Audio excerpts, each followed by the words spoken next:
We are now live on Zoom and Facebook.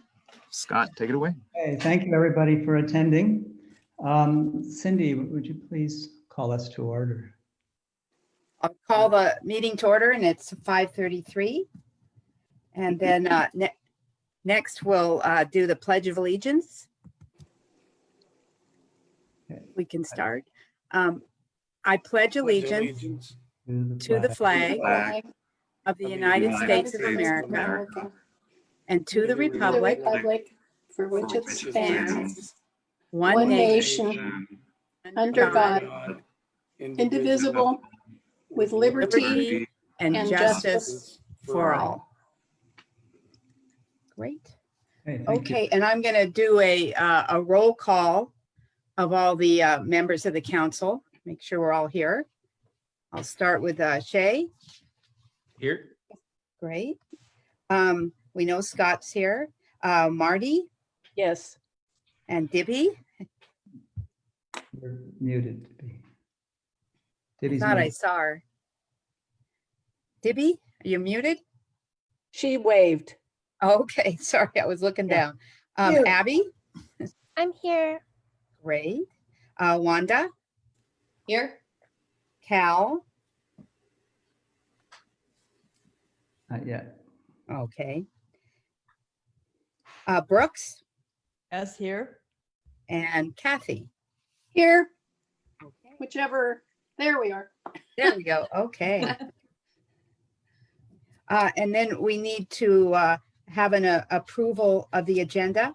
We have a motion to approve. I so move, Kathy. We have a second? Second, Shay. Okay. And I'll do a roll call of the vote. So Shay, Aye. Scott, Aye. Marty, Aye. Libby, Aye. I think she's on mute. Aye. She's good. Oh, let's see, Wanda, Aye. Cal. Is he still not here? Brooks Aye. and Kathy. Aye.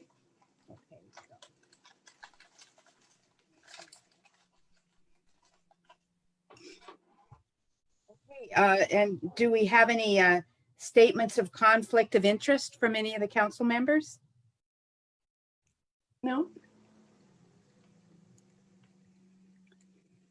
Okay, I don't think I need to do a roll call for that unless Scott thinks I do. So it looks like we're good. And Scott, it looks like we have no correspondence.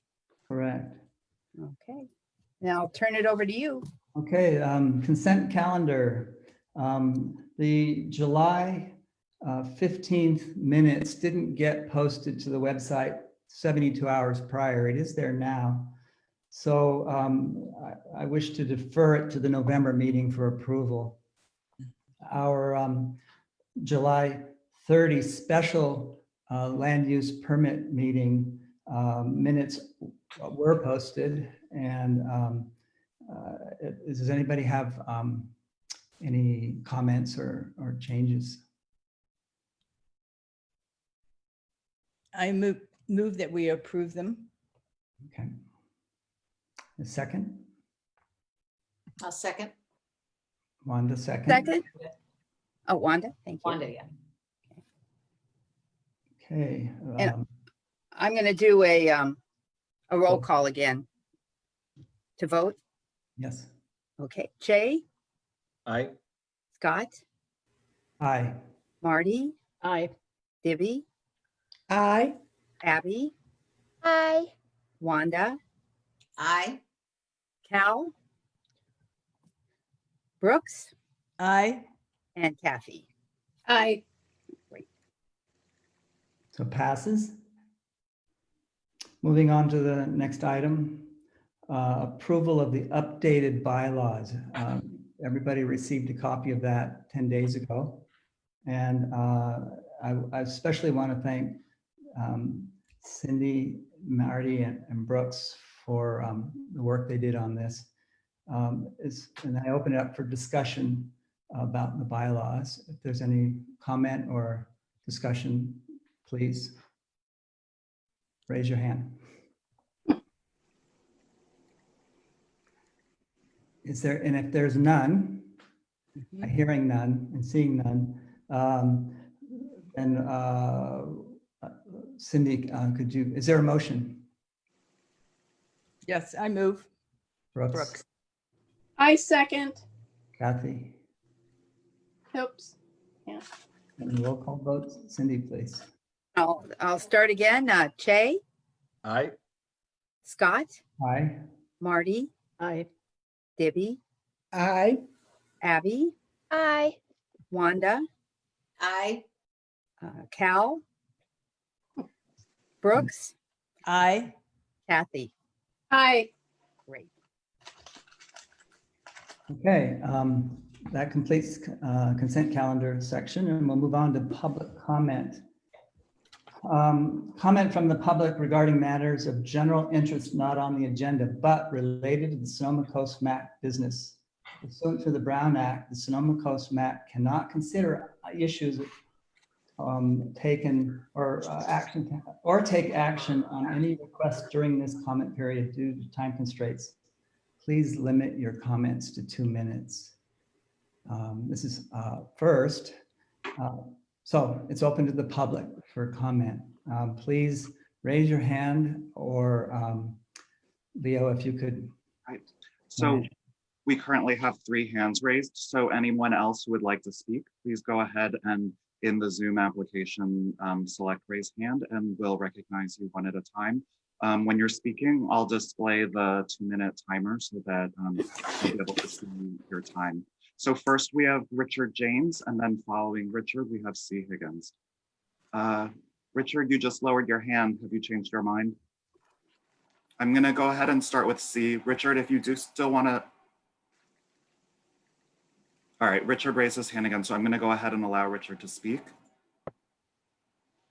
Richard, you should be able to unmute at this time. Can you hear me okay? We can hear you, go ahead.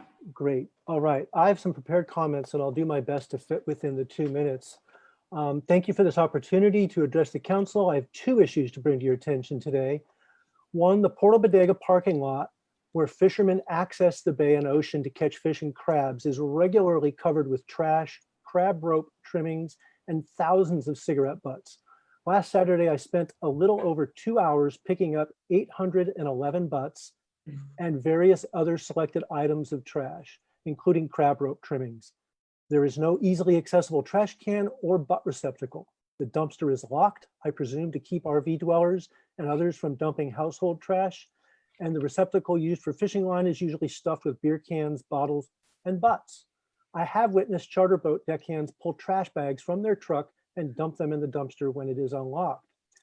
Instead of assigning additional cleanup duty to Noah Wagner and his staff, which was suggested to me would happen 2 years ago when I last contacted Supervisor Hopkins and her staff, I suggest that law enforcement issue warnings for a brief time and then issue citations. I'm going to move quickly onto my second point and skip some things. The second issue is the oil and gas sheen on the waters at slips A through E at Spud Point. Additionally, the irresponsible way in which fishermen and those living on their boats at Spud Point dispose of hazardous wastes in the dumpsters and make little to no effort to put cans and bottles in the recycling bins. Slip renters regularly dump refrigerators, microwaves, electronic equipment, engines, pumps, and other very heavy metal items, many of which likely contain oil or other hazardous substances.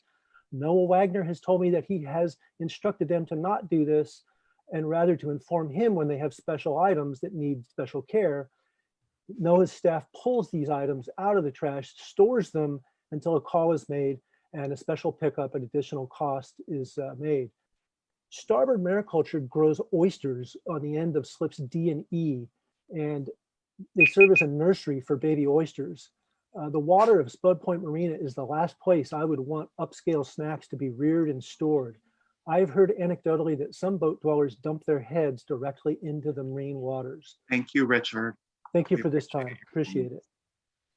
Okay, we have C. Higgins next, followed by Jennifer Merchant. C, I'm gonna go ahead and allow you to speak. You can unmute yourself. Hi, good evening, everyone. Can you hear me? Yes. Okay, I hope everyone got a chance to go outside and take a big breath of fresh air today. It seems that marine debris is sort of the topic this evening, but I just wanted to let everyone on the Coastal Back know, as part of Coast Walk's responsibilities, we coordinate California Coastal Cleanup Day every year. Last year, we removed 30,000 pounds of garbage from Sonoma coast and inland waterways. But of course, this year we can't have a large event like that. So instead, what we're going to be doing is we're doing individual and family and small group cleanups.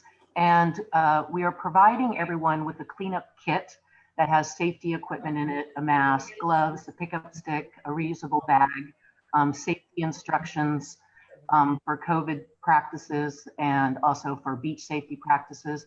And so I just really wanted to get the word out that if you could share with people that this program is going on, it's a year-long commitment once you get a kit, and people can just go to www.coastwalk.org and sign up for the Coast Walk Cleanup Crew. And of course, we're looking, for any kind of support, financial help in order to be able to continue to provide kits for people, and also just spreading the word and sharing the word about this program, because we have just been inundated with marine debris. I've been doing this for, over 2 decades, and I have to say this is the worst. I've seen it. I don't know if it's COVID brain. I don't know what's going on, but our parking lots, our roadways, our beaches are just inundated with garbage. So if you could please spread the word, let people know about this program, provide a donation to Coast Walk to help us out, it'd be greatly appreciated. Thank you. Thank you. Great. Next, we have Jennifer Merchant. Jennifer, you should be able to unmute at this time. Thank you, Leo. I am just really wanting to not comment, but to participate in the meeting and introduce myself. I am the new community manager at the Sea Branch Association, and want to express my gratitude for the almost immediate response I got from Elise on Supervisor Hopkins' staff to welcome me to the community after my introduction to her and to the supervisor, and to let you know a little bit about me. I moved here recently from the North Lake Tahoe area. I worked for Placer County for about 15.5 years as their deputy county executive officer. So certainly have a lot of experience working with county government and engaging communities. I'm very excited to be working with the Sea Ranch. It's, as you know, a wonderful community with a lot of energy and volunteerism. And I'm thrilled to be entrusted with the opportunity to represent the organization. So just wanted to say hello. I will certainly be participating in these meetings as I have time. I've been here for just over 2 weeks now. It's a lot of stuff to learn, but I'm looking forward to it and looking forward to representing the organization well at the county and with our external stakeholders and really bolstering some of those relationships. So at some point in the future, I hope to see the supervisor potentially in person, as well as all of you when the situation allows. So thank you very much for the opportunity, and look forward to working with you. Thank you. Thank you. That's the final hand I see raised at this time. Okay, moving on then. This is our informational and presentation section. Supervisor Linda Hopkins is available. She'll speak, I presume, to wildfire and COVID and other items. Linda, the floor is yours. Thank you so much, Chair Farmer. And I am going to be really brief this time, but I'm happy to answer any questions and really mostly hand it off to David Robinson and Michelle and Mike to discuss the items that they're going to be sharing. I want to start off by giving a huge thank you to all of our amazing volunteer firefighters and local fire districts who came together and saved an insane, quite frankly, number of homes even inside the fire burn area. I actually got some statistics to share with you all, and we actually The firefighters actually saved over 500 houses inside the Myers and Walbridge footprints. And so while we did lose structures, while we did lose more than 100 homes, there was also a tremendous heroic effort that was made despite the lack of resources on a state level that we were struggling with. So, you know, an acknowledgement that we definitely have some challenges.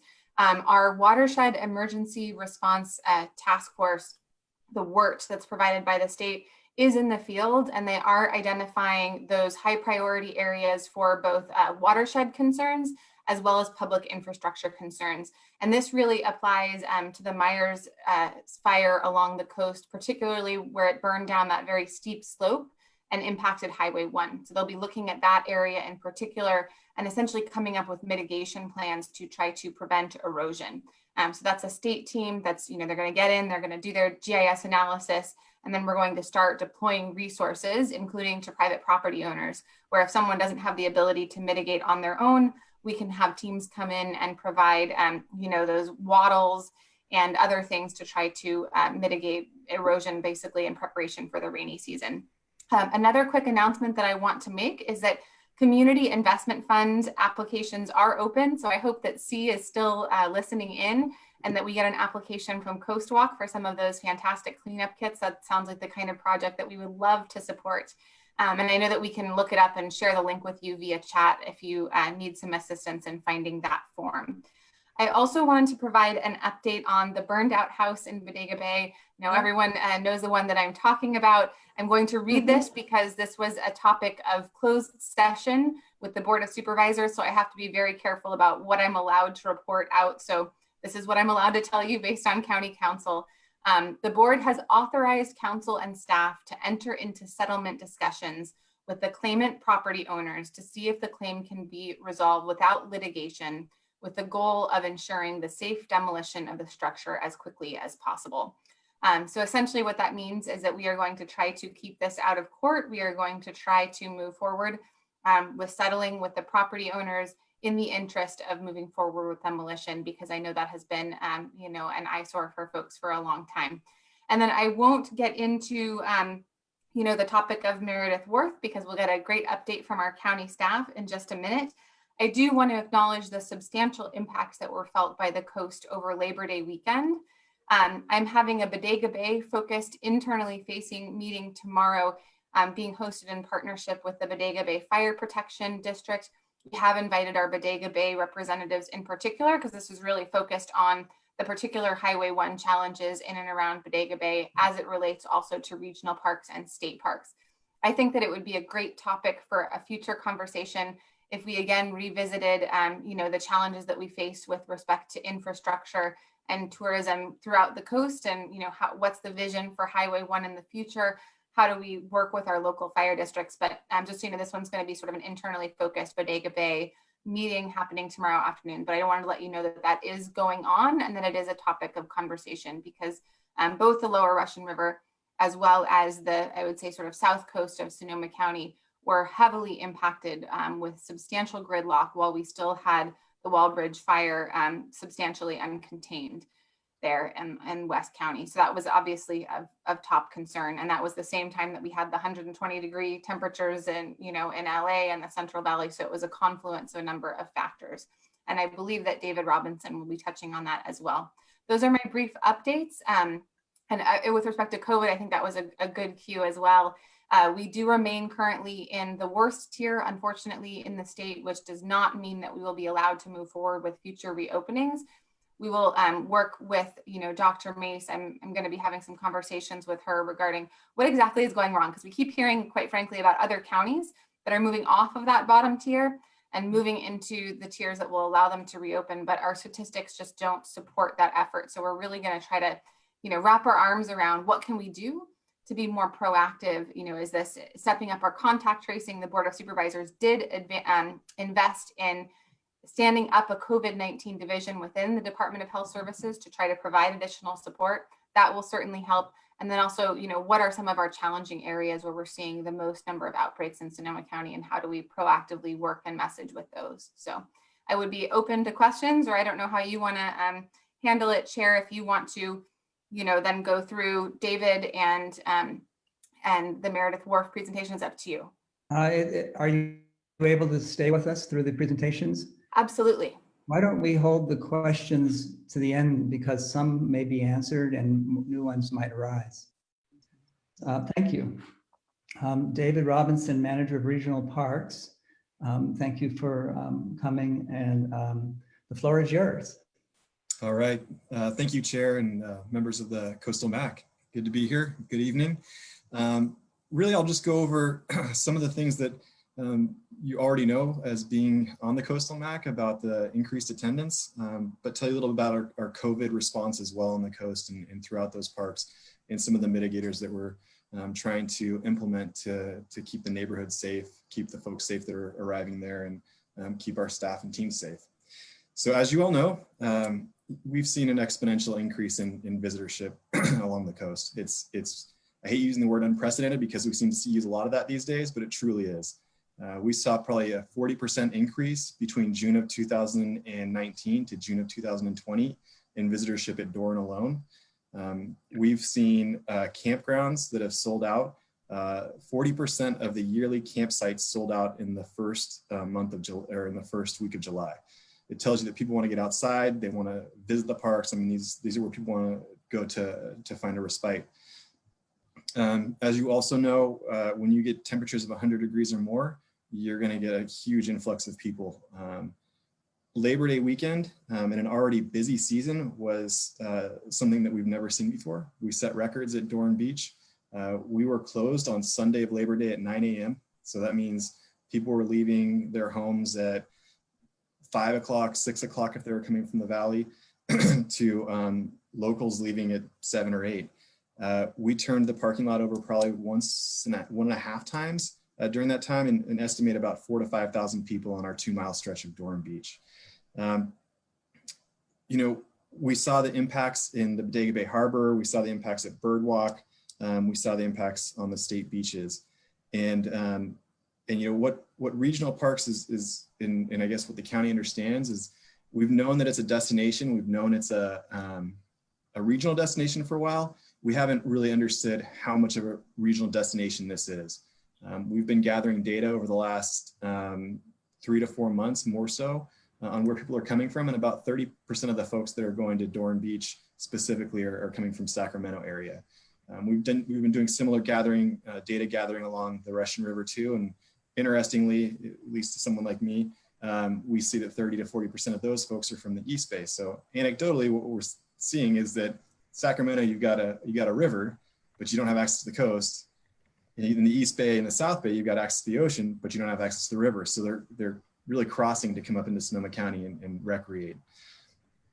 In a normal year, we'd still have issues. This year we have COVID. So we have a pandemic where people aren't supposed to really gather in groups.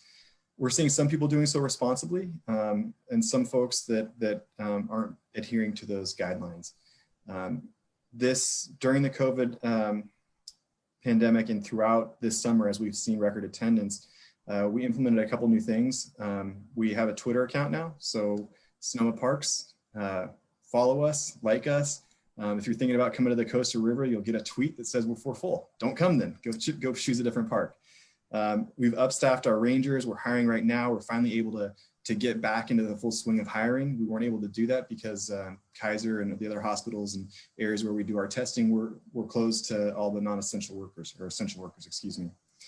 So we've upped that staffing.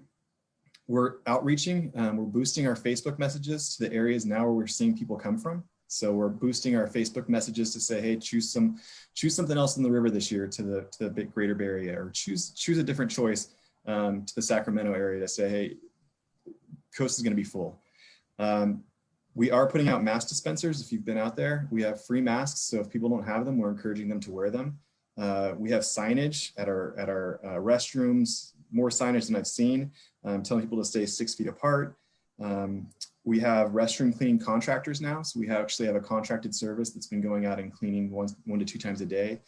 And we actually developed maps this year that show all the northern beaches. So beaches up in Stillwater, the state beaches, to tell people, hey, you know, if you did travel half an hour or so want to travel an hour and a half more, it's going to be cool on Highway 1 and go to a different beach, try something new. So we really are embracing destination travel, of trying to get folks to where we want them and not to these impacted areas. In the future, we're going to continue to try novel approaches. On the river, we're going to try a shuttle at some point, and I see that moving out to the coast at some point as well.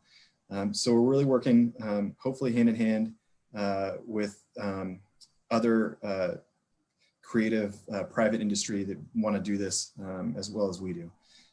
So with that, I'm available for questions, but it sounds like we'll do that after the Meredith Pier discussion.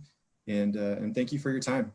Perhaps since the Meredith Pier will be a shifting gears, maybe we could ask questions of Linda and David at this point in time. The pier will be a kind of a different conversation. So council members, raise your hand if you, I see Kathy. There, right. I'll Okay. raise my left hand, that works. Okay. My question is, I feel like state parks needs to be involved also in this. And I know that's probably going to be discussed about. I actually called Mike McGuire's office just as a citizen and complained about the fact that state parks is getting overwhelmed. And just as an aside, to see Higgins comment about the trash, I talked to the people that collect trash at state parks. They have let's see, 3 times the amount of normal trash that they normally collect per year, they're collecting now. So that's my comment or question. Okay. More of a comment. Was there a question? About state parks. Okay. It seems to be sort of, that's a problem too, at least where I live. I live at Salmon Creek Beach. We work hand in hand with state parks on many of these items. We were caught a little surprised when they didn't open their beaches, and we had our beaches open, or I should say they closed their beaches, and our beaches were still open. But I believe that conversation is also happening tomorrow, Supervisor Hopkins, with state parks at the table. Okay, cool. Thanks. Any other members? Please raise your hand. Abby, we don't see you. Just call out if you have something. Okay. Leo, is there anyone in the public raising their hand? So we currently have one person's hand up. So Norma J, I'm going to go ahead and click to allow you to talk, and I'll set the 2-minute timer as usual. If anyone else in the public wants to speak, now is the time to raise your hand in the Zoom app. Norma, you should be able to unmute at this time. Thank you. It's Norma Jellison in Bodega Bay, and I'm just wanting to tag on to some comments about the extreme levels of trash on the beaches. And I think one area I want to make a specific comment on is to some regional park access areas that are not Doran and that are heavily used all the time.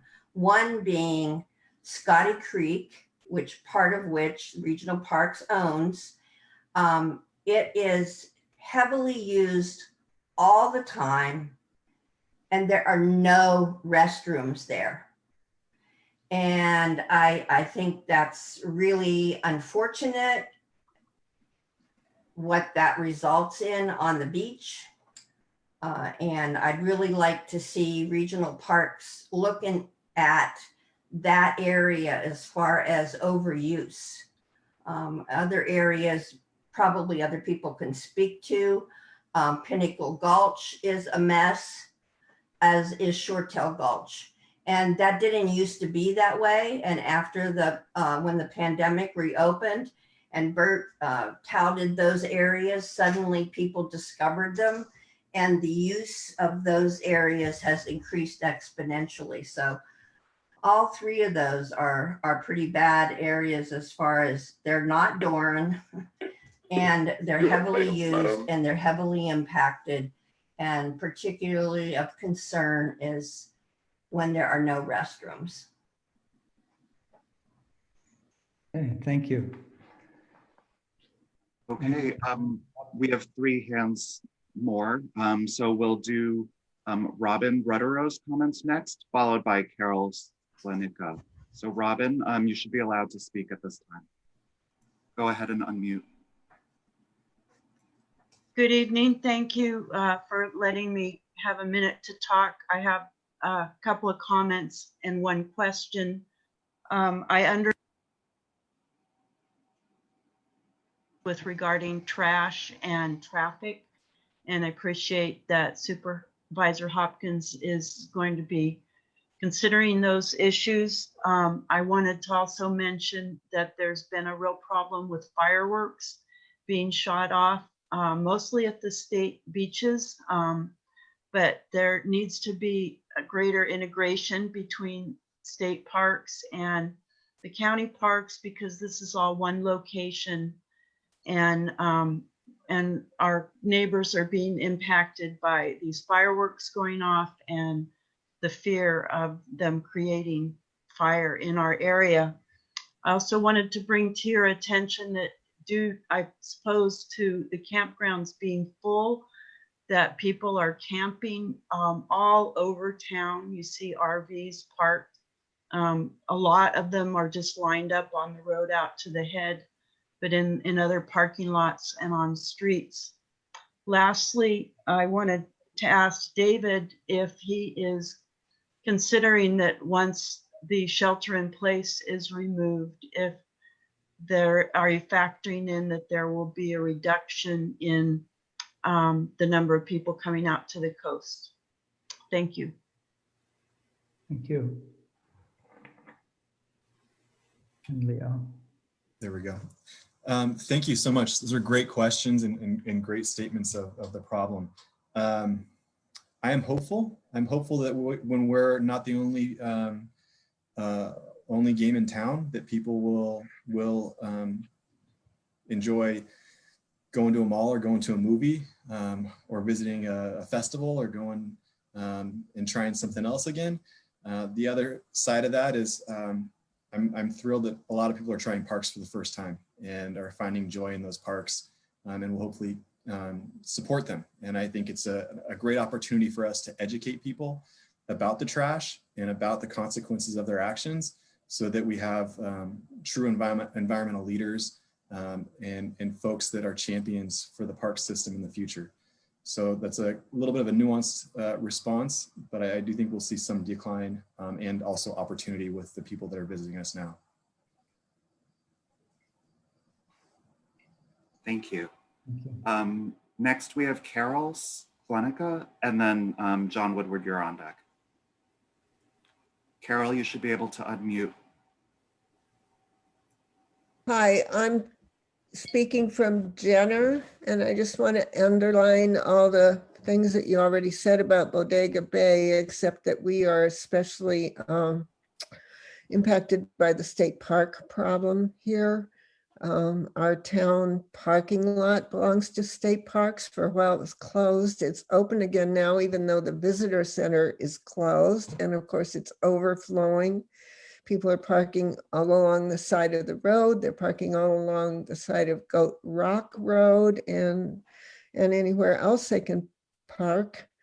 The people are being fine about COVID. I haven't seen people unmasked. They're even masking while they're hiking. My biggest concern is that these are people who are not used to going outdoors, and they throw cigarette butts and all kinds of garbage around. I mean, it's 5 times the garbage at the garbage drops, but it's also everywhere along the road. I mean, if you drive on Highway 1 from the intersection of the river up to Jenner, there's a chunk of garbage every 20 feet along the side of the road. So I don't know how you're going to educate people about that. And again, it's state parks I'm worried about up here, but we're feeling the impact.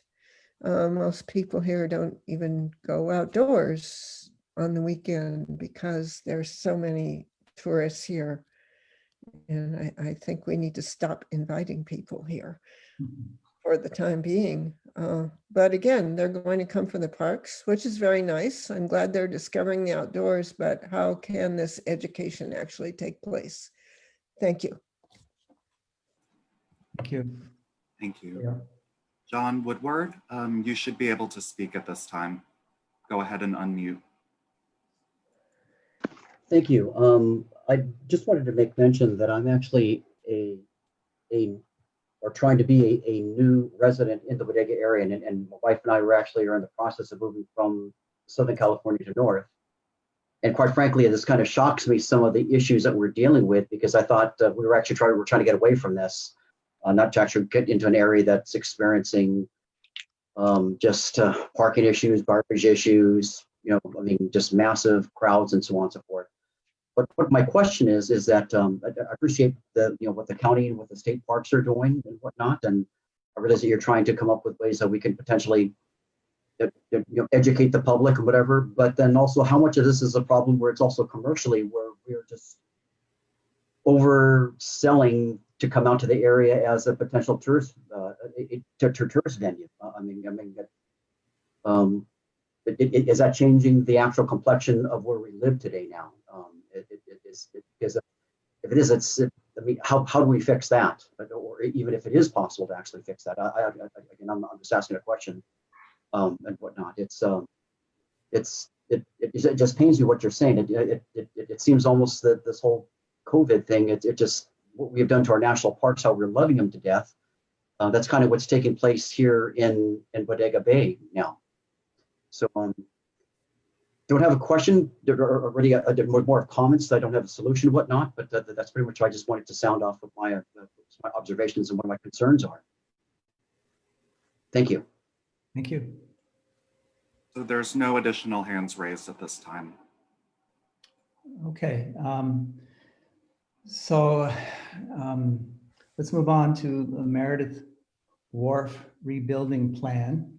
Michelle Ling and Mike Volatile are here to speak to the project. I think, Michelle, are you going to? The floor is yours.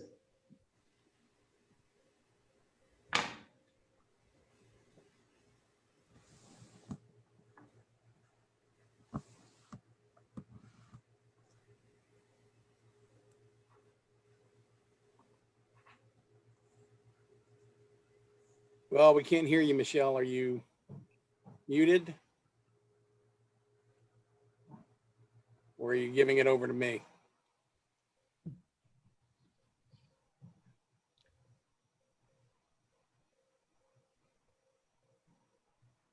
Michelle, you're not showing as muted, so I'm not sure if you are speaking, it's something to do with your speaker or your audio settings. We could hear you earlier. Yeah, we can't hear you. I don't know if it's because you're doing the presentation.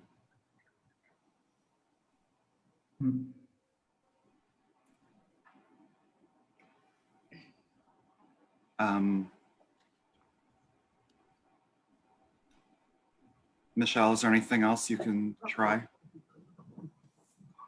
Is her computer muted? Well, let's see. Let's see if maybe I can take over here. Okay.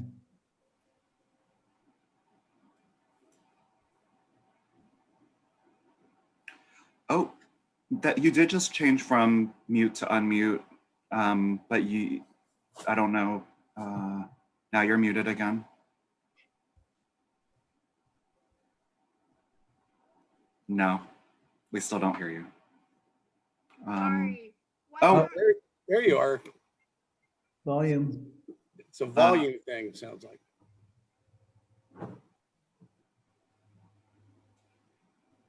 Do you have headphones plugged in or something with the mic or the laptop?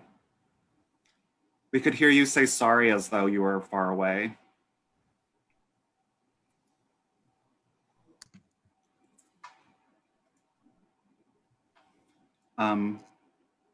So Michelle, do you want to, I guess you could ask Mike to show the slides if you want to present and he can drive. You could send me the slides and I could share them and you could see if that helps. How do you want to proceed? You can chat me, or Mike, you can just take it Okay. if that's what makes sense. Well, let's see. I can't take over from Michelle, so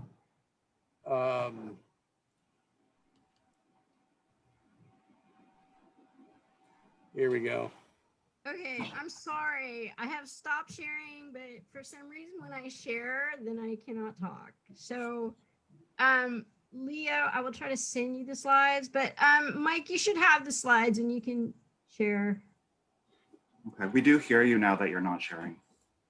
Okay, let me see if I can. I'm sorry.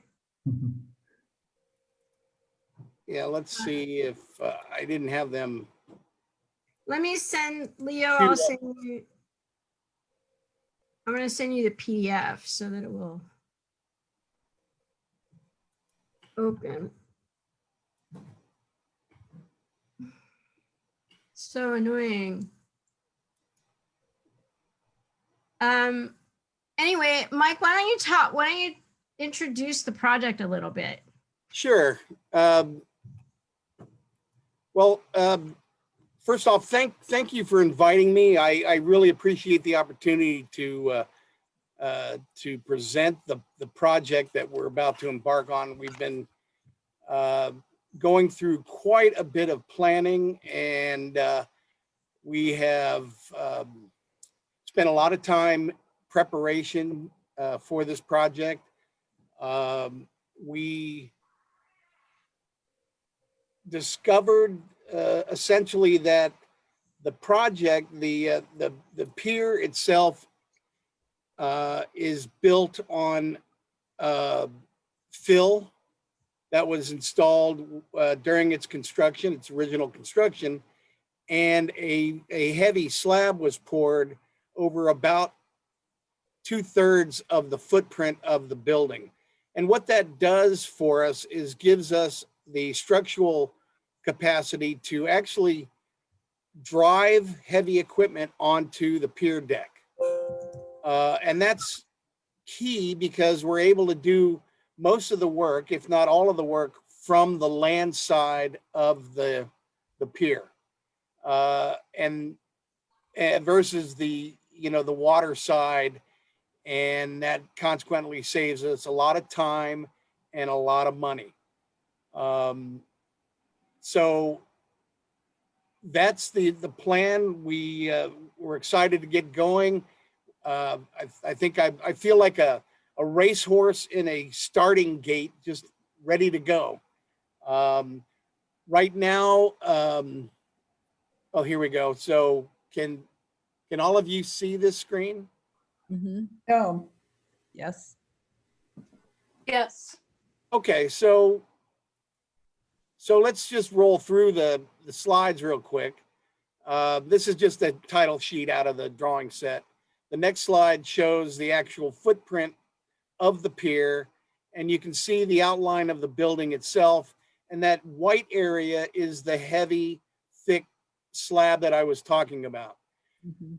What we're going to be doing is picking the building apart, essentially, from the land side, the parking lot, and then moving our way outward.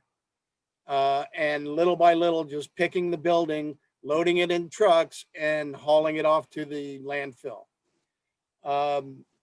You can go ahead and switch to the next slide, Michelle. So there are a number of concerns, and one of which is traffic. Okay, we've got a busy road that we're fronting on.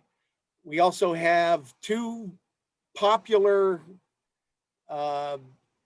retail outfits right there at the site. I'm a saltwater taffy fan myself, so and I know in observing a lot of the traffic, there's a lot of people that come and go. So one of the things that's worth noting on this slide is the hours that the contractor will be working. He's planning to start work at 7 o'clock. And we're not working on weekends. We're not working after hours. We're not working on holidays. So hopefully during peak, tourist hours, we won't be hindering, the local activities. The contractor is planning to have 2 full-time workers doing nothing but directing traffic, and that would be construction traffic and patrons to the stores. So we're going to have a lot of control on the site and assuring that everything's safe and people can come and go, use the gift shop and the taffy shop, and then we could still get our demolition project going. The next slide shows kind of a layout, a conceptual layout of parking. Now, this parking is out of my head. Currently, there is no organized parking whatsoever on this site. People that have the urge for taffy, they just pull in and get their taffy and they pull out. There isn't a lot of, I would say, long-term visiting. But what we want to do is maintain that the patronage, while at the same time keeping everybody safe, the public safe, and accomplishing the demolition work that needs to take place. The good thing is that the businesses don't really open up until 10 o'clock. And I think during daylight savings time, when we switched our hours, I think they open up a little bit earlier, but we're able to get a lot of work done before, let's say, the heavy traffic during the day. The contractor, we're going to try and get him to park off-site, so that should free up some of the congestion. And we will have a fence that will barricade us from the public, and we'll be able to work behind that fence and keep a segregation between the demolition and the public. The next slide shows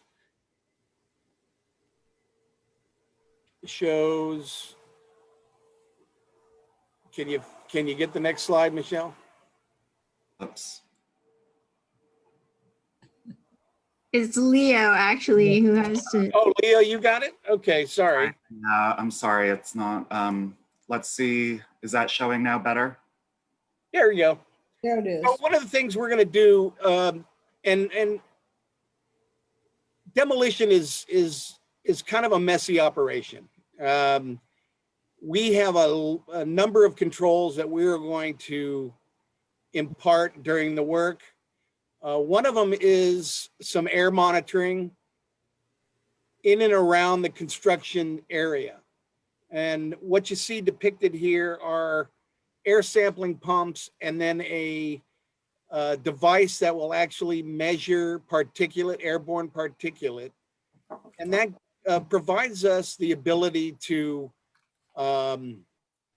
keep the contractor, his housekeeping clean, keep him cognizant of his operation, and then ensure that we don't have any fugitive emissions being released.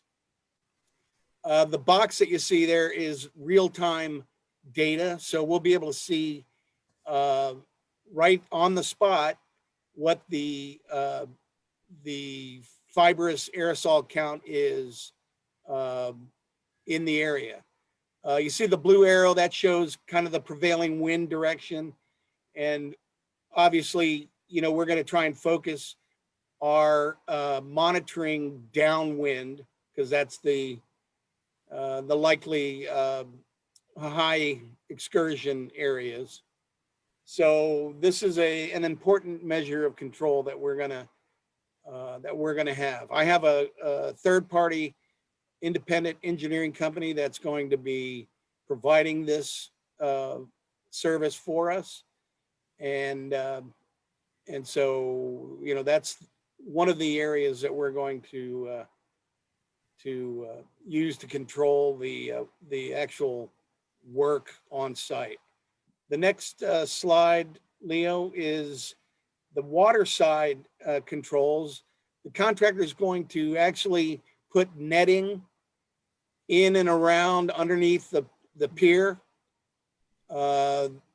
and a floating boom around the perimeter. And that's for the purposes of containing any debris that may get loose. He's going to have an actual boat, a little skiff.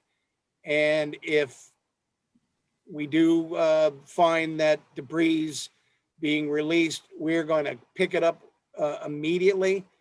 And there will be 2 workers dedicated for, you know, to do nothing but policing and picking up debris. The next slide is our schedule.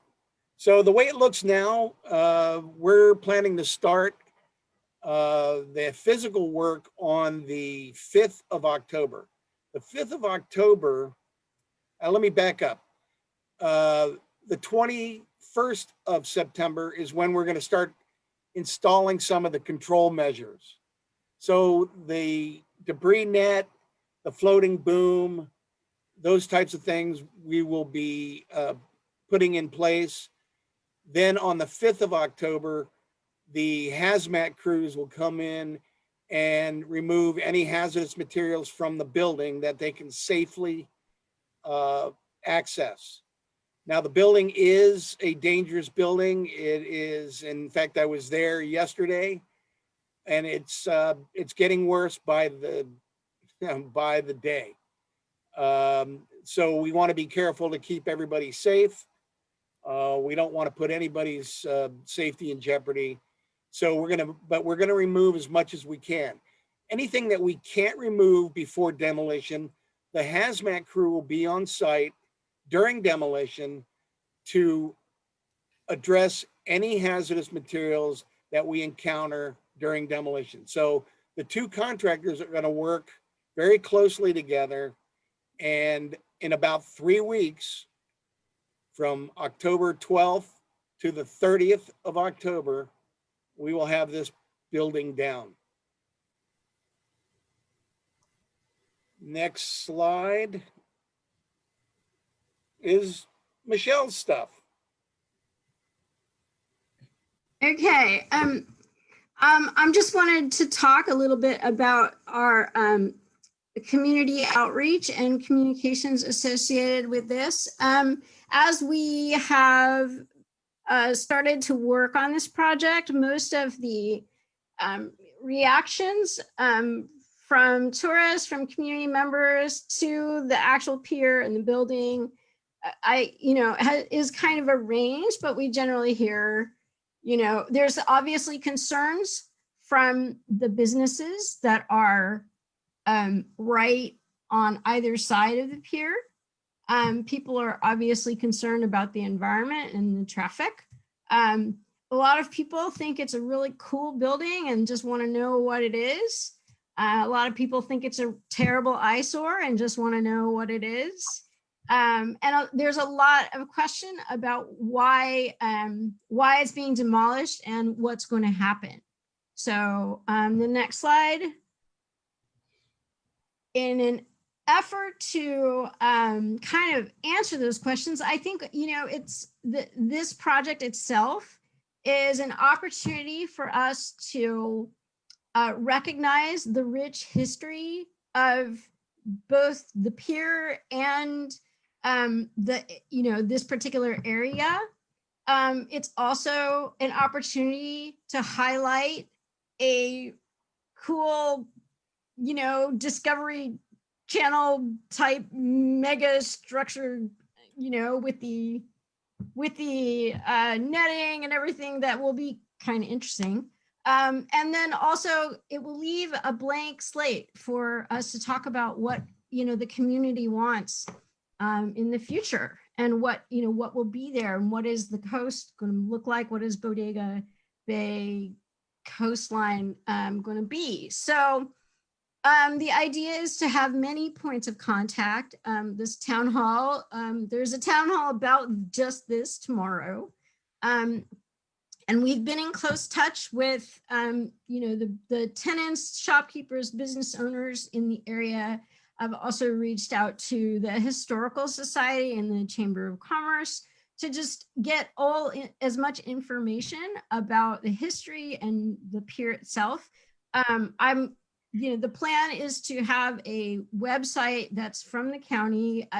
I call it All Sinead because Sinead is any big project that we have that generates a lot of community interest. We want to have its own webpage, and we'll put something about the history of the pier, something about the demolish plan itself, and some timelines and some maps and that sort of thing.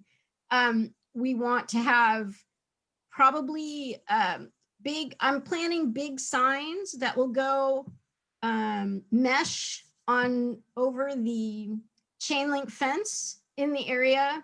So when people are going by or driving by, they can see, what is going to happen here. And it will say a little bit about the project, a little bit about what Meredith Pier is, and where you can find out more information.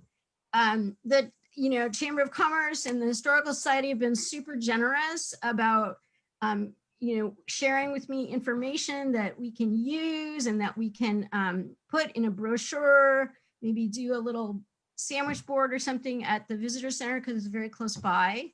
And there's also a really, I think, exciting opportunity to engage with the community about what, public art or public just involvement, community involvement, to have a voice about, what they want to have there in the future.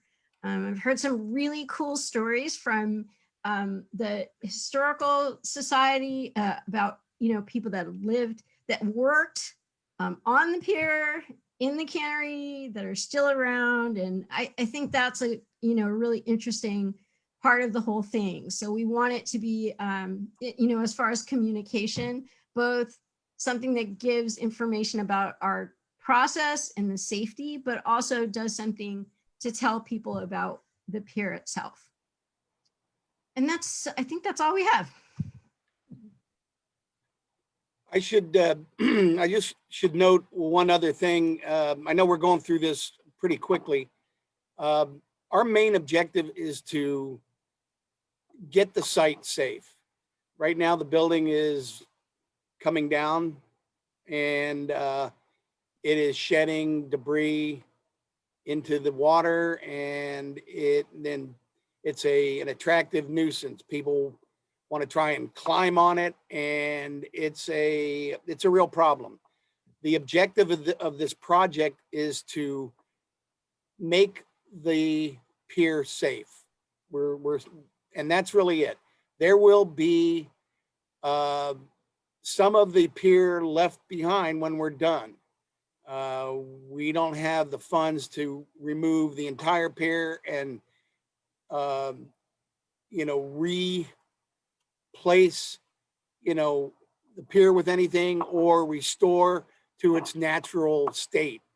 So there will be a pier deck left behind. We're going to secure that off so that we don't have people driving up on it or camping on it or what have you. I think there are a couple of questions in the question and answer box, Mike. Can you talk about what are the known hazardous materials? Right now, we're dealing primarily with a lot of household hazardous waste, paint thinners, paints, oils, solvents, that kind of thing. And then the paint In some areas, some parts of the building are contain lead. So what the hazmat contractor is going to do is stabilize that lead paint. He's going to scrape the loose and flaky portions and then apply an encapsulant.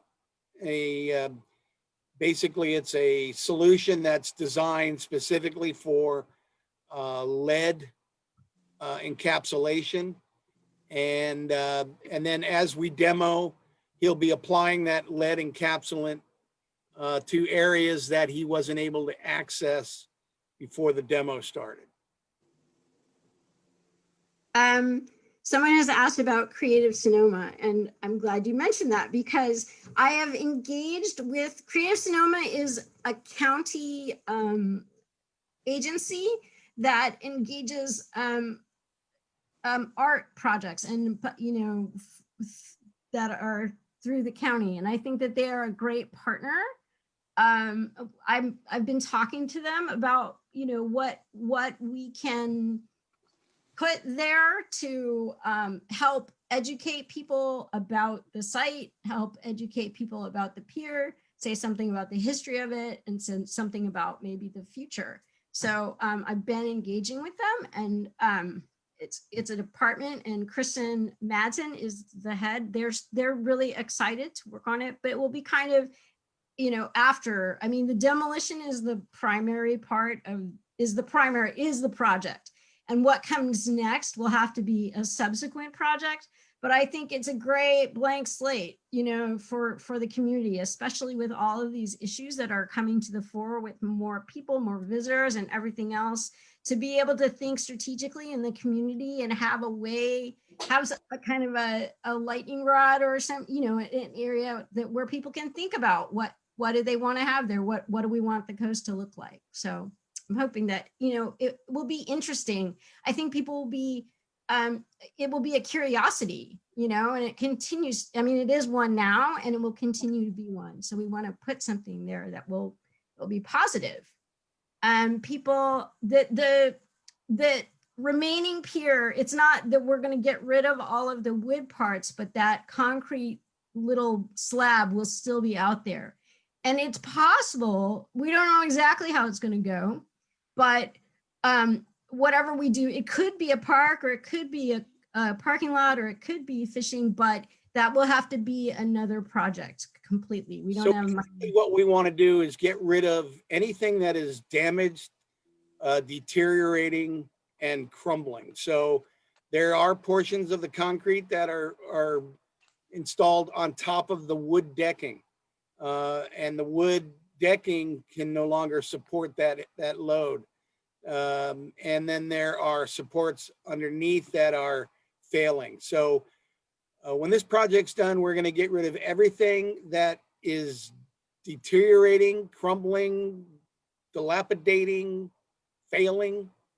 And what will be left is everything that's kind of stable. And that would include the concrete pier itself and all of the pilings, all of those piles that are driven down into the bottom of the bay are going to remain. Pulling those out becomes problematic because of all of the habitats that are in that area, and we don't want to disturb any of the habitats. We're doing most of this above water and not in the water. So that's, I think the plus side of this project is we're minimizing the impact to the habitats and the tidal environment. The total cost of the project, I think Bob asked that question. We're looking at about a $1.1 million project. If we were to remove the entire thing, you can well imagine, that's going to add significantly to the total cost. So right now we're just doing what's necessary to get it safe.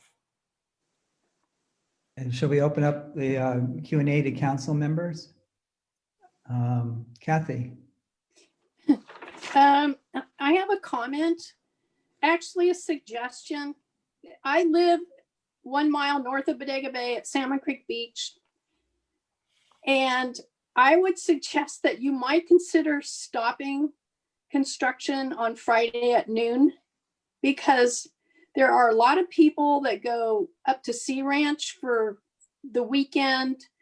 A lot of people come back on Mondays, but the traffic starts getting really bad after noon on Fridays.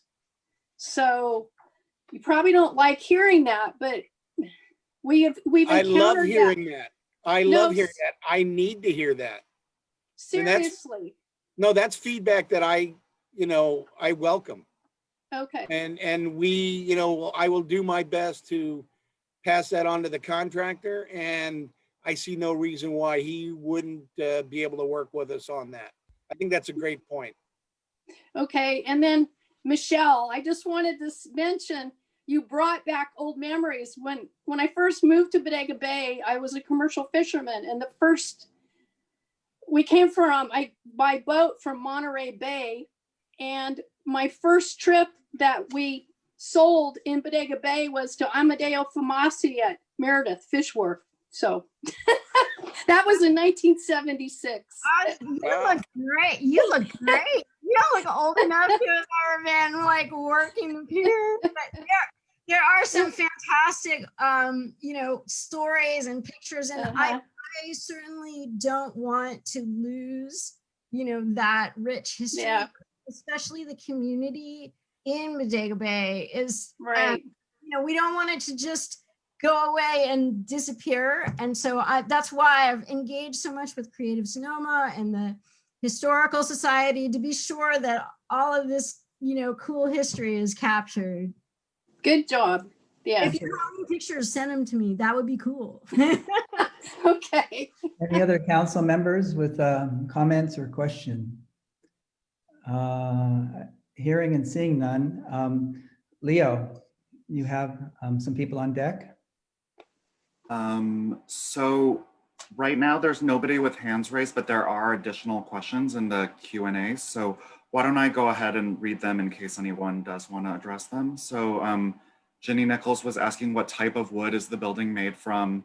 Bob Amaral was asking what is the total cost from planning through completion of this removal project? And I think this may have been addressed, but can the remaining pier or platform be made available for walking or fishing but blocked from cars? If anybody in the public does want to ask questions, you can raise your hand in the Zoom app. Also, Scott, there was a question from someone who had been hoping to ask Linda a question. I wasn't sure if that needed to have happened in the previous Q&A or if they can do that now. While we're waiting for people to raise their hands, why don't we do it now? Okay. So the individual who in the Q&A was asking about questions for Linda, now is also an appropriate time for that. Go ahead and raise your hand. And I do see a hand raised. So it says new hire orientation. Go ahead, you may unmute yourself and speak. I'll set the timer for 2 minutes. That's hysterical. I'm not sure why I'd opened that. Hi, my name's Rachel. Thank you for this time. I wanted to ask you, Supervisor Hopkins, just around, there's an article out today saying that there's a bunch of measures that have been taken to help the fire victims, but that most of those will not apply for the Myers fire victims. So I'm wondering, we're just waiting here, kind of stuck with burned down buildings and what have you, and the county was initially going to come out for hazardous waste a sweep, and then now it sounds like it's a state. And I'm just wondering, we even kind of heard around the parks, the issues of between regional and state.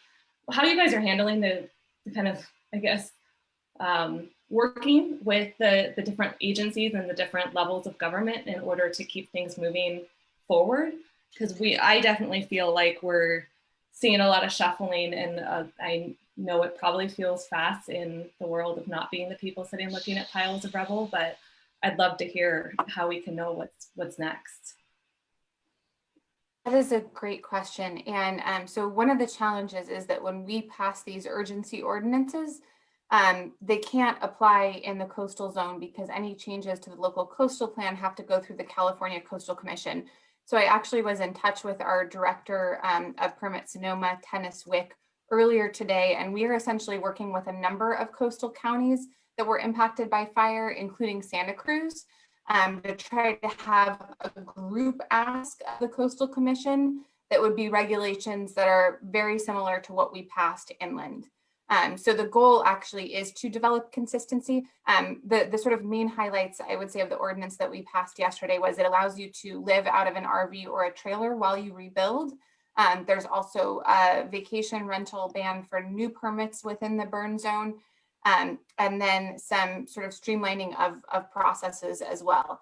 I also do want to mention that the good news is that for rebuilds, you don't have to apply for a coastal development permit.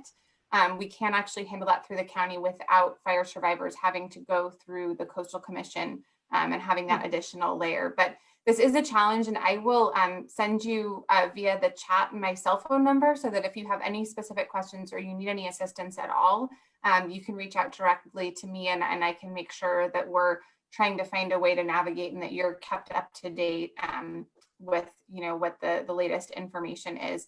But it is unfortunate and challenging that we have another layer of bureaucracy in the coastal zone, but we're trying to reach out across counties to try to get statewide movement on this issue, because we know that this is going to be a challenge in the years to come, and that we are not the only coastal county who is experiencing this, unfortunately. Do you have anything else that I didn't touch on that would be helpful for you to know right now? No, I think that's a great start. Thank you. Leo, any others? No, there's no other hands raised right now. Okay, well, that closes our presentations. Scott, one last person jumped in. Okay, So go for it. last call, let's do this one. Kayla Kalani, you should be able to speak. Hi, I think I'm unmuted now. Hi, Linda. I'm a resident up off of Neestrath Road, which is off of Fort Ross Road. And we have a section from Neestrath to Cazadero proper that really needs a massive amount of brush clearing. It is one of our very few escape routes during these fires. And I know that a lot of my neighbors have called in and have complained to county roads, and we're really concerned. I mean, it's literally Scotch broom just pushing into the road. And we have a section that washed out in the floods a couple years ago that has a temporary bridge, but it's so narrow that you can't get like a big trailer through. I am wondering if there's any kind of funding and or brush clearing county like attention coming to this section of the road. That is a great question, and I can follow up with Johannes Hovert, who is our Director of Transportation and Public Works. It would be really helpful if you were able to send me some photos, because that often helps, raise the level of sense of urgency at the county level. So if you're able to email, you can either email District 5, and that's the number 5 not spelled out, at sonoma-county.org, or linda.hopkins@sonoma-county.org. And that would enable me to follow up with you as well. So I can get it over to Johannes. Linda, if I may, I also wanted to share that I know that Johannes has responded to our office about this issue. So he reached out to me, and he actually did connect with Elise Van Dyne, our field rep, because we had been hearing these concerns from a member of the Fort Ross Fire Department. And so my understanding is that there's two sort of, there's sort of an initial issue around being able to clear the roadway, but then to sort of meet the fire standards involves going outside of the road right of way. And so Johannes is going to be coordinating with Fort Ross Fire directly to try to work on that, but we'll keep an eye on it and be available to make sure that work happens, or to try to assist if there's any problems. But my understanding is that they're, if they haven't connected directly today, that they will be shortly, and that Johannes is aware of the issue. Thank you so much, though. And if you would like to send the pictures, we're happy to receive them. It doesn't hurt to pass that along. Thank you, Kayla. Okay, thank you. Leo. I don't see any other hands raised at this time. Okay, so let's move on to our regular calendar items. The first one is kind of two parts about the land use permit review process. I wanted to open it up to any comments improvement or things that are good about the process, since we've experienced it now once. So on that, in that respect, any council members have any, raise your hand if you have any contribution. Okay, I see none. So the second. Scott, can you hear me? Yes. Yeah, and we're talking about the Country Inn, Timber. Yeah, Cove? but we're talking about the initial first part. We're going to just talk about the process, how, you know, just in general, and then we're going to, I'll update what the status is of the Country Inn. Okay, okay, fine, thank you. So I hear no comment for the first part. So I guess we're on track. Second part, Marina Herrera, the planner handling this. I touched base with her earlier or yesterday, and just to see where the application is this time. I did send that out to council members. At this time, this is a quote, "At this time, the application remains in an incomplete status. Once items requested in the incomplete letter are resubmitted, Permit Sonoma will respond within 30 days in regards to those materials." In other words, the packet's not complete. So there's nothing, there's a lot of unanswered questions still. So from that, do we have any comments or contributions? Dibby. Yeah, I'm unmuted. Yes. You know, I read the report, and it seems to me there's a need to have some sense of importance on the items listed that need to be provided. I came away from the meeting we had with a sense that they really had to address the water problem. And I think you're 5-6 pages into the report before it's even mentioned. And the whole report bothered me a lot because it seemed like a grab bag instead of really telling the applicant what was critical here. Just a comment. Okay. Thank you. Any other council members? Yes, Scott. Yes, Wanda? I would just like to concur with Dibby. I think it's a wonderful comment, and the report struck me the same way. Water is the primary issue, and if that hasn't been addressed, how can the rest of the project follow? So, yeah. Okay, so that's all in process. That's a do or die issue. Sure. Yeah. Okay, then open it up to the public if there's any questions. You know, it's really not really prepared to vote on or give an opinion because there's so much outstanding, but nonetheless, open it up to the public. Is there anyone, Leo, has their hand raised? I'll give people just a moment if they would like to comment on the land use permit review process and update status of Timber Cove Country Inn application. Right now, there's no hands. Okay. So then let's move on to our next calendar item. This is about this we're coming up to the two-year end of our first terms as MAC members. 4 individual MAC members were arbitrarily made 3-year terms so that we would offset, so not everybody came up every 2 years. So there was a process or a document from Linda's office, which we shared. I sent it out to everybody, but it's not an item to vote on since it's not a document we created, but I did want to make it available for comment or questions. Linda's here and Leo can answer questions. Do any of the council members have questions? yeah, Scott. Oh, Brooks? Yeah, in the candidate application, you know, this process is going to be both for the lower Russian River and Sonoma coast. But anyway, the client application, will that be the same for all of the different districts? It'll be the same application that everybody fills out. As a candidate, I believe so. Is that right? So, yes. Okay. And then said here, candidate voting information will be posted online during the week of November 1st through the 9th.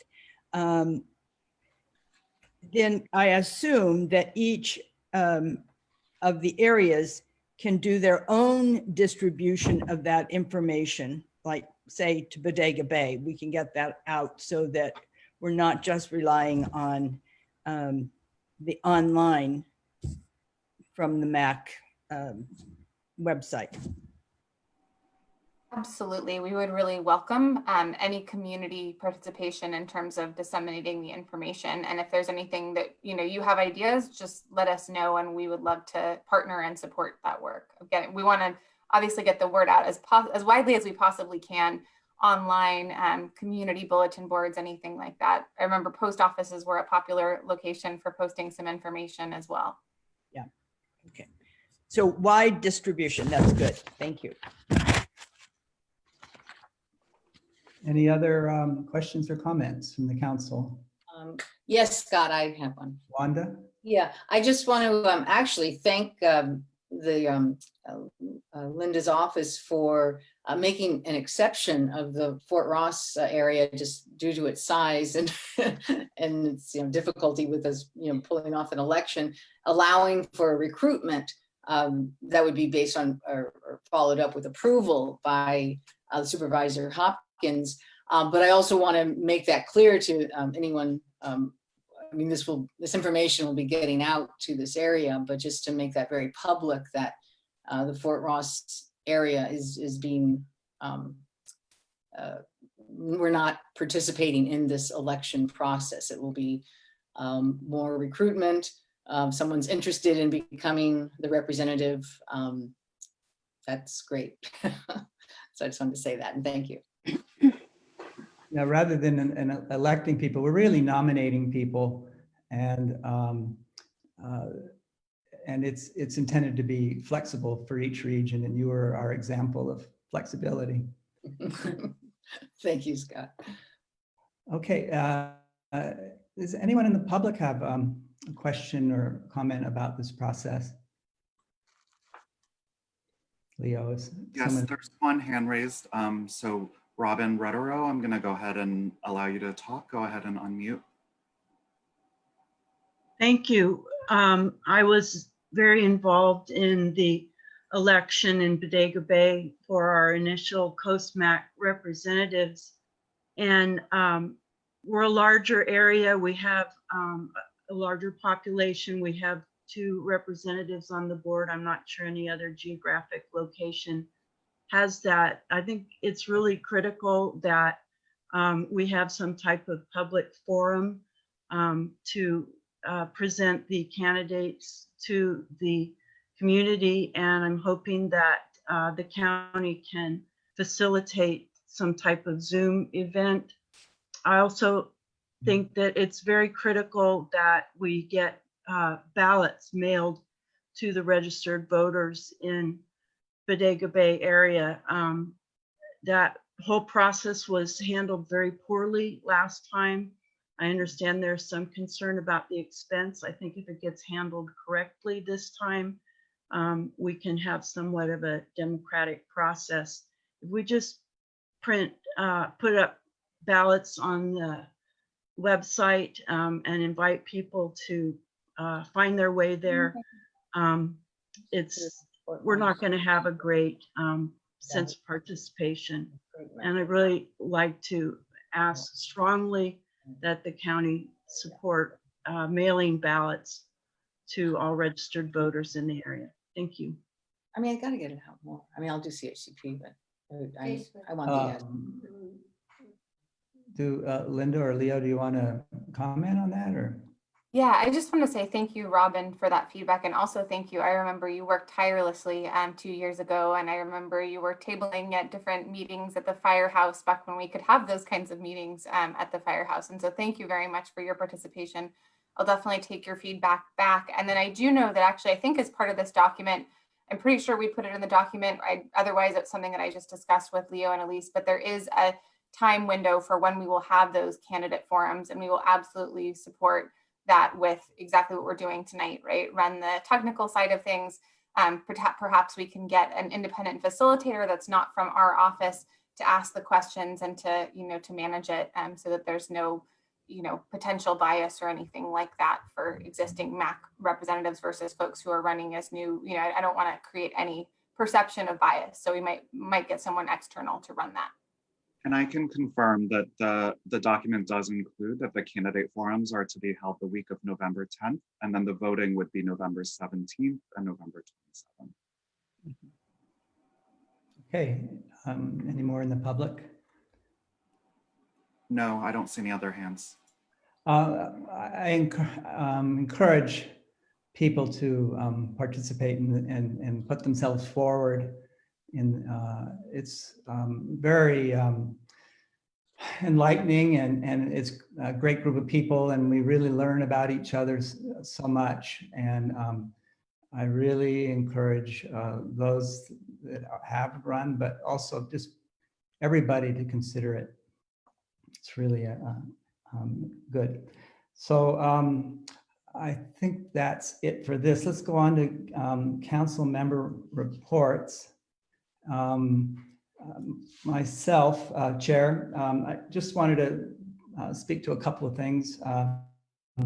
One, it was mentioned earlier, the Myers fire, the value of mutual aid for that fire can't be measured. I want to thank every community that participated, and everyone did, and far beyond. And also a reminder to complete the census. It's really important. Also, as we're trying to get better internet, some of the areas that have very few and poor solutions, we're trying to get Starlink to declare some of our areas as beta testers. This is the low orbit satellite internet. By going to Starlink and signing up for notifications, you'll populate the cells. Linda's office is talking with SpaceX, and this is the next phase, is to show our desire by signing up for that. You just need an email address and a physical address of service.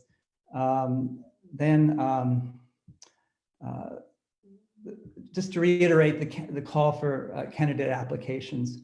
And then also in that vein, come January, you'll be selecting new chair and vice chair. And I want to encourage everybody to think about it. And it's a lot of work, but it's very engaging. And the more of us that do it, the stronger we become as a group. Please think about it. You have some time to think. And if you haven't already, or know people that haven't, register to vote this November. Turning to other council member reports.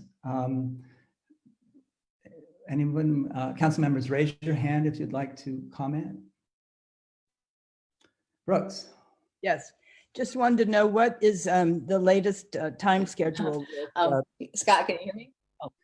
Yeah, Brooks has the floor. Sure. Sorry.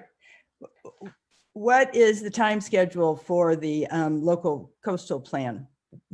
Where are we, and when are we going to be able to view it again? And do you know this, Leo or Linda? I feel as though I've asked a number of times. I'm trying to remember. Let me look and see if they've updated their website. Linda, do you know offhand when the LCP is up? I know it keeps getting delayed.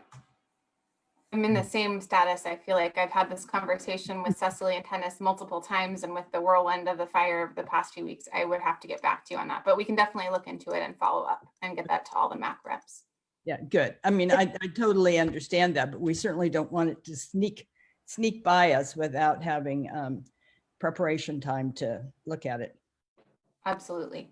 Thank you. Thank you, It Bruce. was Marty? supposed to go to the Planning Commission next, I think, in the mid to late September timeframe. And I was thinking the same thing that Brooks was. I would definitely like to have an update on what's happening with the local coastal plan at every meeting. And when it makes sense, insert ourselves into that so that we get a serious briefing, or we host the next round of community comment about the local coastal plan. I understood from before that it was going to go to the Planning Commission, and then I think there was going to be an opportunity for more community comment at that point before it went to the Board of Supervisors, but I may not be remembering correctly. No, that is correct. It will have multiple phases. So there would be public comment opportunities at the Planning Commission, and then again when it comes before the board. And I had actually asked that we have a preliminary update before the Board of Supervisors before it even went to the Planning Commission, to provide some just big picture, high level conversation. So I need to circle back and find out what the status is. But I think it would be a great idea to see if we can get Cecily in as a standing presenter at the Coastal MAC meetings, just to provide brief, not a huge in-depth thing, but a brief update about where it is and what the process is going forward. Okay. Any other council members? Hearing and seeing none. Oh, I'm sorry, Scott. Yes. I do have something I want to say in regards to the Pole Mountain Lookout. That the Pole Mountain Lookout Board is very grateful for the support of the Emergency Preparedness Ad Hoc Committee, the Coastal MAC, and Supervisor Hopkins' office in aiding them in receiving $20,000 from the flood mitigation grant.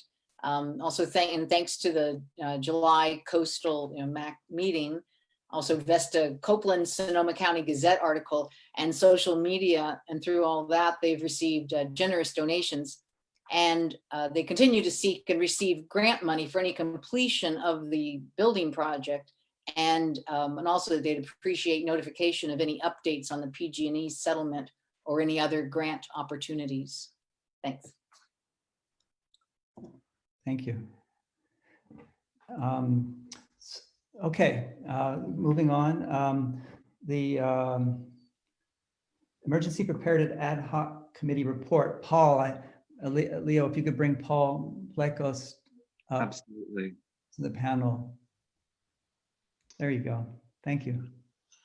Hello. Go ahead, Paul. Oh, you're muted, Paul. Paul, I made you a panelist. I don't know. I think you can share video if you'd like. Okay. It's up to you. Okay. Here I am. Okay, thank you. The ad hoc group met just recently, and just to look at what some of our previously identified urgent concerns were. The very first one is fuel reduction in our areas. And it seems like all coastal areas are really focused on the creation of defensible space on personal property, on private property. I think people are doing a great job. And a lot of that direction and focus is coming from local fire departments, associations like the Sea Ranch Association, action groups such as the Coastal Ridge Community Forest and the Fort Ross area. We would like the county to focus on and encourage public roadway clearance, which has been mentioned in this for efficient evacuation of drainage as we get into the rainy season. This really just means maintaining the sides of the roadways. I appreciate a public comment that came up just a couple minutes ago, that it seems like there is some traction in this area, and it seems like also we know a process, like if we see roadways that are public roadways, not private, that need concern, we can send photos. to Leo, to Linda's office.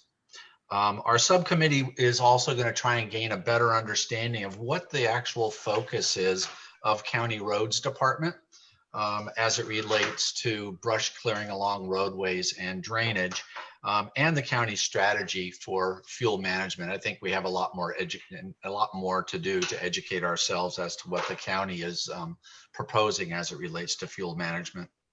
Another issue is cell tower coverage. It appears that emergency dispatch coverage is good on the coast, and efforts continue to improve cell phone coverage mid-coast are underway, especially in the Timber Cove area, as they've had a long-standing project to put in another cell tower. Pole Mountain Lookout, it seems to, again, to have its own momentum going now. It's great that they received a $20,000 grant. This ad hoc group, our subcommittee, is probably just going to put that aside because, again, it has its momentum and it seems to be moving in the right direction. Regional traffic and parking was also one of our original urgent concerns. And, you know, although the Labor Day weekend was painful for Bodega Bay, it really shined a bright light, you know, on that issue. And it sounds like from what Supervisor Hopkins said, she stated she will be conducting conversations regarding this topic. And then finally, evacuation communication. The last evacuation warnings were much more specific than the previous emergencies we had. When people had to evacuate, there was confusion about what's within the evacuation zones and wasn't. So things certainly seem to improve in that area. Messages from Supervisor Hopkins' website that were sent out, I guess via email, we received comments that they were very helpful. And then there was some community concern about law enforcement might not have been asking people to identify themselves when they were returning back into areas. We'll try and gather more information on that and perhaps be able to pass that along to law enforcement. Perhaps we'll contact Leo and he can give us a contact. So that's it for now. Thank you. Any comments or questions from council members? And are there any hands raised, Leo? No I hands see you, raised. Kathy. I have one comment. Yes. There was a little bit of confusion on trying to figure out what fire zone you were in. I've heard that from several people. I had to help my neighbors, anyway, that's just my comment, because I'm sure it's a great plan, but it's made into such small little pieces. It's hard to figure out what part you are. That's just my comment. I found that I couldn't enlarge the map. Exactly. You could zoom in. I had on to the take map. That might make a difference. screenshots. I had to take screenshots and then email them to my neighbors so they'd know. I think, Scott, if I may, through the chair, just some of the issues related to that were that the zones were in the process of being created by the sheriff's office in partnership with other law enforcement agencies, but they hadn't been finalized yet. So they went ahead and chose to use them, but I think that's why there was some kind of hesitation around widely publicizing those zones, because they were still subject to change. But we've definitely heard that feedback. I mean, especially from some of the river communities as well. So I think that there's an acknowledgement that once those areas are finalized, that there will need to be a really clear communication out and good resources so that people can cleanly find where they're located and learn that. Good. Thanks. Okay, any public questions or raising hand? I guess not. So moving on. I apologize. I had it hidden. I do have two public members. Would you like them? Please, go ahead. So Kayla Kalani, and then Carol, you'll be after that. Go ahead, Kayla. Kayla, you need to unmute yourself. There you go. Hello, I just wanted to chime in on that. We had a little confusion up here in the Fort Ross Hills about the C1C versus the C12 and evacuation.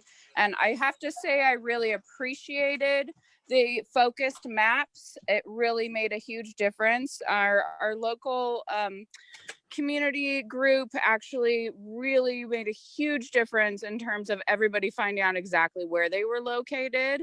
But yeah, at one point we were under mandatory, but actually we weren't. So we had, there was a little bit of confusion, which is understandable. But I had to say, I really appreciate the focus maps. And that's my 2 cents. Thank you. Carol Sklenica, you're next. Go ahead. You can unmute yourself at this time.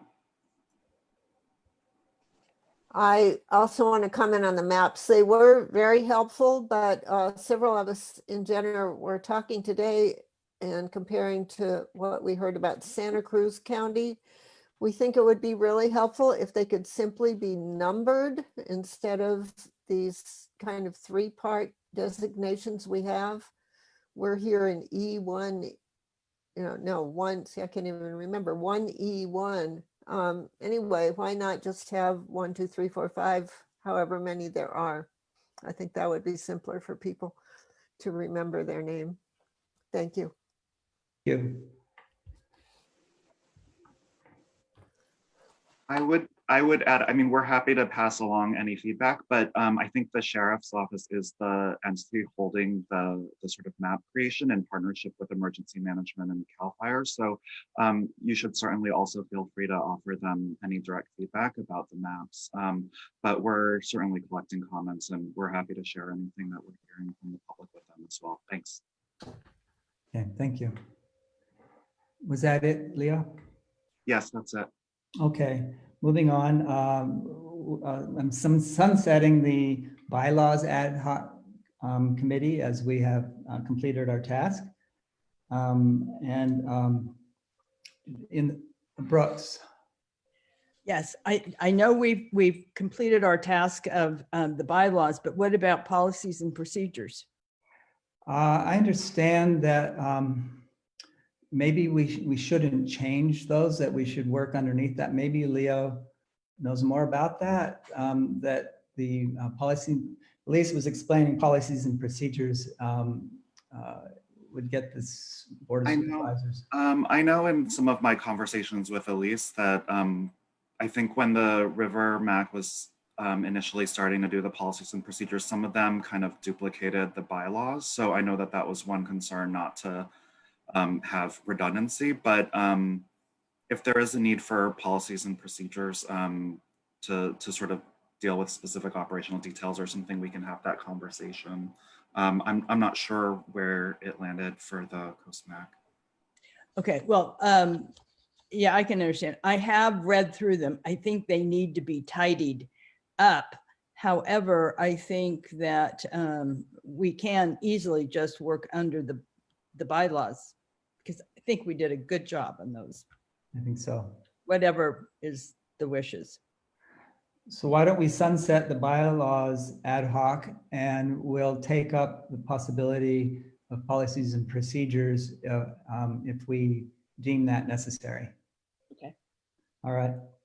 And then the we brought up a nomination process ad hoc committee a couple of weeks ago, and we're sunsetting that as well now that we've got that settled. And I'd like to call for a parking ad hoc committee. If there are any individuals that would specifically like to participate, this is the time to raise your hand. Brooks, Kathy. Okay, anyone else want to take? I wonder if Elizabeth Gallagher is on, if she'd be interested in doing it. Is she participating? She's the alternate at Jenner. Maybe not. Okay, so I'll be on it as well, and we can do it with 3. I think it's critical that Brooks and Kathy be on it. Kathy, please. You're muted, Kathy. Right. Okay. Do you want? I could ask Elizabeth if you want. Well, it made sense. Yeah, Um, I'll we ask can- her and get back to you. Okay, we can add her subsequently. Yeah, Okay, because that seems to be a problem in Jenner as well now. that's what I thought. And we Yeah. can get her, bring her in. Yeah. Okay. So there'll be the three of us, and Kathy will invite Elizabeth, and we can add her when we hold our first meeting. Then, let's see, so moving on, staff reports. Leo, do you have, I know Elise was going to do that, but perhaps you have some staff reports? No, I don't have any specific reports. If you know there's topics that Elise was planning to cover, I can raise them. Linda already had a chance to go earlier, so I don't think that she has anything additional, but she can certainly hop on. Yeah, I think the parking, tackling the parking issue is moving forward, and I think that was a big part of it, and the different things that were involved in percolating in that respect. Okay, moving on. This is our chance to call for agenda items. If anybody has agenda items they'd like to be included in the future, we have a running list, and we're doing a pretty good job of working it down. The idea is this is transparent and inclusive. Do any council members have agenda items that they'd like to put forward for future meetings? And not seeing, Brooks. Well, I think it's already there, but certainly housing on the coast, all aspects of that, vacation rentals as well as the ADUs. And if we could just kind of bring educate ourselves, I guess, on those issues. But as I said, I think that perhaps that has already been suggested for an agenda item. It is in the hopper. And I noticed that Santa Rosa, the city of Santa Rosa. I've got has an wrong ADU, hand. This one, that's the one. process they're going through educating. Kathy.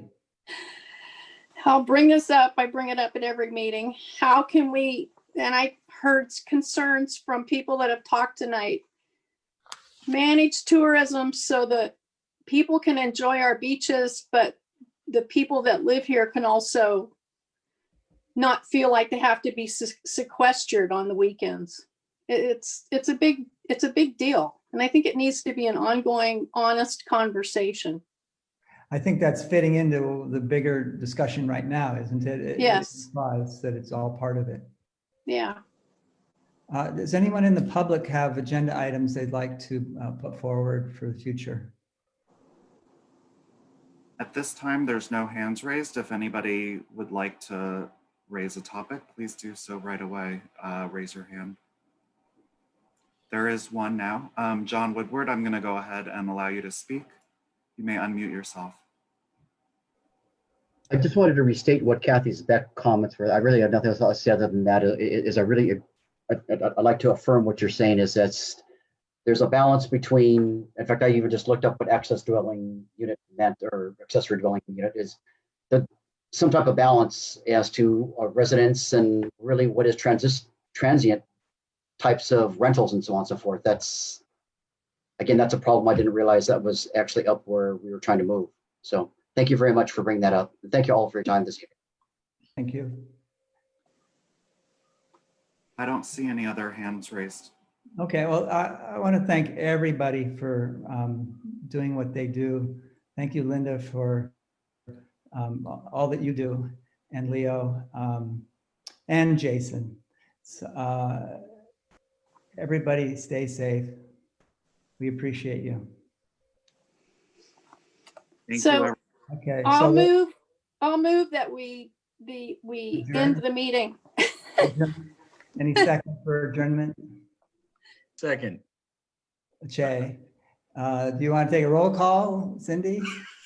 I don't know. Or you want to just voice? Okay. All in favor, say aye. Aye. Aye. Opposed? Aye. I guess that was a delay. That was a delay. Okay. Aye. Kathy's just messing with us. Okay. And we made it. All right, we made it before 7:30. Good job, Scott. Amazing. Congratulations. Good Great job. meeting, Scott. Good job, everybody. Thanks. Bye-bye. Thank you all for Meredith here. Yeah, right. Thank you. Tomorrow. See you tomorrow. Bye. Bye. Bye. Bye.